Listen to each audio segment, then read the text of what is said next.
আসসালামু আলাইকুম ওয়া রাহমাতুল্লাহ।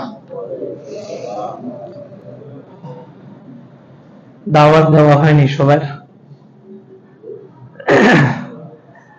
মানুষ যে কোনো কাজ করে, কাজের চাইতে কাজটা অথেন্টিক হওয়া, কাজটার গ্রহণযোগ্যতার ব্যাপারে মানুষ বেশি চেষ্টা করে।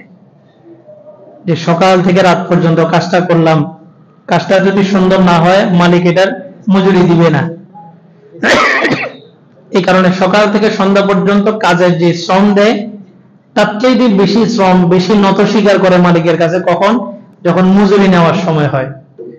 সারাদিন কাজ করলো কিন্তু দিন শেষে তাকে মজুরি দেওয়া হলো না, তো তার সময়টাও বৃথা, শ্রমটাও বৃথা, আর মজুরি না পাওয়ার কারণে রাতে তার খাবারের ব্যবস্থা হবে না।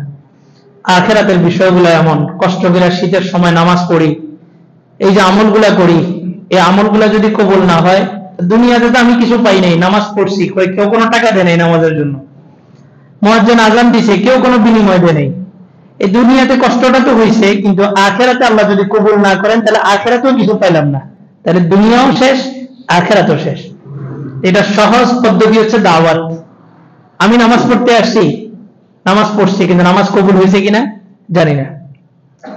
কিন্তু আমি যদি আসতে একজনকে দাওয়াত দিয়ে আসি যে ভাই আসো, নামাজের সময় হয়েছে, নামাজ পড়তে আসো, তা হাদিসের ভাষায় রাসূল বলেন আদ-দাল্লু আলাল খায়রি কাফাইলি, যে মানুষকে ভালো রাস্তায় ডাকবে ওই ভালো কাজ করার পূর্ণ প্রতিদান আল্লাহ তাআলা তাকে দান করবেন। আমি ডাকছি, আমার মাগরিবের নামাজ কবুল হয়েছে কিনা জানি না, যাকে ডাকছি তার মাগরিবের নামাজও কবুল হয়েছে কিনা জানি না, কিন্তু এই যে আমার ডাকে একজন যে আসছে, আল্লাহ তাআলা এই দাওয়াতের কারণে আমাকে একটা পূর্ণ মাগরিবের কবুল নামাজের সওয়াব দান করবেন। আর হাদিস আখলিস দীনাকা ইয়াকফিকাল আমালুল কলিল, একটা কবুল নামাজ জান্নাতে যাওয়ার জন্য যথেষ্ট, একটা কবুল নামাজ। এখন দাওয়াত কে দিবে, কাকে দিবে, কি বিষয়ের উপরে দিবে? দাওয়াত দিবে যেই মুসলমান দাবি করে সেই দাওয়াত দিবে, দাওয়াতটা তার কাজ। যেই দাবি করবে যে আমি মুহাম্মদ সাল্লাল্লাহু আলাইহি ওয়াসাল্লামের উম্মত, এটা দাবি করার সাথে সাথেই তার উপরে প্রথম ডিউটি তুমি দাওয়াত দাও। নবী আর আসবে না, নবী ওয়ালা কাজটা এখন তুমি করতে হবে, শুধু মুখে বললে হবে না, প্র্যাকটিক্যালি এটা দেখাতে হবে। তাহলে দাওয়াত কে দিবে? যে দাবি করবে যে আমি মুহাম্মদ সাল্লাল্লাহু আলাইহি ওয়াসাল্লামের উম্মত। কাকে দিবে? এই ক্ষেত্রে এসে আমরা দেখি সাহাবায়ে কেরাম দাওয়াত দিয়েছেন সরাসরি কাফেরদেরকে, কিন্তু বর্তমানে আমরা জামাত বলেন, চরমনাই বলেন, তাবলীগ বলেন, সবাই দাওয়াতটা কাকে দিতেছি? মুসলমানকে। এই ব্যবধানটা কেন?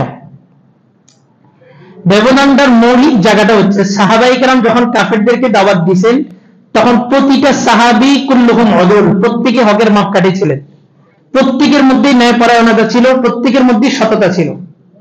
সাহাবীরা পরিপূর্ণ ইসলামের উপরে ছিলেন।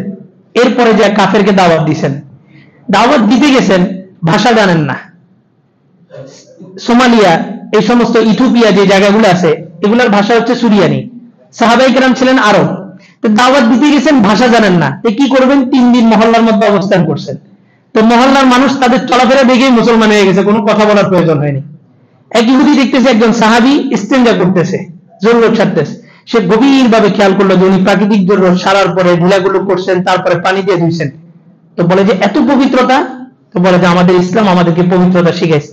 বলে যে ইস্তেঞ্জা করাও শিখাইছে, বলে যে হ্যাঁ ইস্তেঞ্জা করাও শিখাইছে, তো ওনার ইস্তেঞ্জা করা দেখে মুসলমান হয়ে গেছে। তখন সাহাবায়ে কেরাম সবাই হকের মাপকাঠি ছিলেন। এখন বলেন মুসলমানরা কি সবাই হকের উপরে আছে? সবাই পরিপূর্ণ ইসলাম মানে? এই কারণে সাহাবায়ে কেরামের যুগে কাফেরকে দাওয়াত দেওয়া হয়েছে, বর্তমান যুগে মুসলমানকে দাওয়াত দেওয়া হয়েছে। কারণ মুসলমানকে এখন দেখলে বোঝা যায় না সে কি মুসলমান না কাফের। মুসলমানদের অধঃপতনের কারণে মুসলমানকে দাওয়াত দেওয়া হইতেছে, কিন্তু দাওয়াতের ফলপ্রসূ হইতেছে না দাওয়াতটা। কারণ কি? সাহাবায়ে কেরাম কিসের দাওয়াত দিয়েছেন? চরমনায়। সাহাবায়ে কেরাম কিসের দাওয়াত দিয়েছেন? জামাত ইসলামের। সাহাবায়ে কেরাম কিসের দাওয়াত দিয়েছেন? তাবলীগের চিল্লার জন্য। কিসের দাওয়াত দিয়েছেন? ইসলামের দাওয়াত দিয়েছেন, ঈমানের দাওয়াত দিয়েছেন, মসজিদে নামাজের দাওয়াত দিয়েছেন। বাহ্যিক দৃষ্টিকোণ থেকে মনে হতে পারে এই কাজগুলো ভালো, চরমনায় যারা যায় দেখা গেছে বেনামাজি নামাজি হয়, তাবলীগে যারা যায় বেনামাজি নামাজি হয়, জামাতে যারা যায় বেনামাজি নামাজি হয়। বাহ্যিক দৃষ্টিকোণ থেকে এটা ভালো হইলেও সুদূর প্রসারী না, একটা নির্দিষ্ট মেয়াদে এই কাজটা ভালো, এরপরে গন্ডগোল শুরু হবে।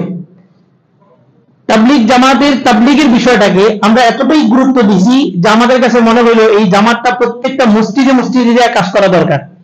আমরা কিন্তু আহলে হাদিসদেরকে অনুমতি দিই নাই, বেরেলভীদেরকে অনুমতি দিই নাই, শিয়া সুন্নি কাউকে আমরা এই অনুমতি দিই নাই যে মসজিদে যা কাজ করো। অনুমতি কাদেরকে দিছিলাম? তাবলীগ জামাতকে। এই যে সাহাবায়ে কেরামের পদ্ধতির বাহিরে যে একটা দলকে আমি মসজিদে জায়গা দিছি, এবার মারামারি হয়েছে কোথায়? মসজিদে। মারামারি গুলো হয়েছে কোথায়? মসজিদে। এই জন্য দাওয়াতের মেজাজ বুঝবেন যে সাহাবীদের দাওয়াতের মধ্যে কোন সময় এরকম হয়েছে সাহাবীদের ভিতরে হকবাতিল নিয়ে মারামারি হয়েছে? হয়নি। আমাদের ভিতরে হকবাতিল নিয়ে মারামারি কেন? আমি জামাতের কর্মী, এবার আমি বলতেছি আমি হকের উপরে আছি, বাকিরা সবাই গোমরাহ। আমি চরমনায়ের কর্মী, তা আমি বলতেছি যে আমার পিসাবি হকের উপরে আছে, বাকিরা সব কি? গোমরাহ। আমি তাবলীগের সাথী, আমি মনে করতেছি যে আমি তাবলীগে হকের উপরেই আছি, তাবলীগই একমাত্র হক দল আর বাকি সব দল গোমরাহ। এই কারণেই মারামারি শুরু। প্রত্যেকেই তাদের ঈমান নিয়ে সচেতন থাকতে হবে। আল্লাহ বলেন কুল্লু হিজবিন বিমা লাদাইহিম ফারিহুন, যার কাছে যেটা আছে এটা নিয়েই সে খুশি। অথচ ফয়সালা করবেন কে? আল্লাহ। কি জান্নাতি কে জাহান্নামী ফয়সালা কে করবেন? আল্লাহ। আমি নিজেও তো জানি না। সাহাবী যাদের ব্যাপারে জান্নাতের গ্যারান্টি দেওয়া, এরা মাঝে মাঝে দৌড় দিতেন, আরে আমি তো মনে হয় মুনাফিক হয়ে গেছি, আমি তো মনে হয় মুনাফিক হয়ে গেছি। তো দাওয়াত দিবে কে? দাওয়াত দেওয়া কার কাজ? যে দাবি করবে আমি মুহাম্মদ সাল্লাল্লাহু আলাইহি ওয়াসাল্লামের উম্মত, তার উপরে। কাকে দাওয়াত দিবে?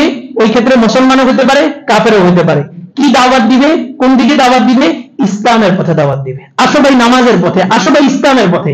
দাওয়াত এটা হবে না চলো ভাই চরমনের মাঠে, দাওয়াত এটা হবে না চলো ভাই তিন চিল্লা দিতে যাই, দাওয়াত এটা হবে না যে তুমি ফরম ফিল আপ করা জামাতের কর্মী হও। এটা দাওয়াত হলে গন্ডগোল থাকবেই। দাওয়াত কিসের উপরে হবে? ইসলামের উপরে। আসো ভাই নামাজের দিকে, আসো ভাই ইসলামের দিকে। আল্লাহ কথাগুলো বোঝার তৌফিক দান করুন। দারুল কাদর।